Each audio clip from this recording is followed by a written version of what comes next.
Hello guys, as promised I would like to add my 5 cents to this set. At first it is really nice LEGO model. All copyrighted LEGO models has about 30% higher price tag. So for this size of car, putting copyright costs into account, the price is pretty reasonable. Of course there is no transmission, lower level of details, etc. compared to those supercars like orange Porsche, Chiron or Siam. However, again, also the price is much lower. The other car it might compete with is the rally car that I really like to build and might be in some of my next videos. The most strange thing is how front lights are done, but that is probably nothing you are not aware of. Steering is nice, as well as also the motor model.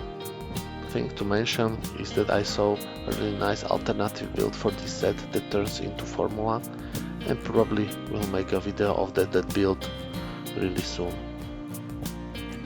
Also you can see the instructions in the comments area attached.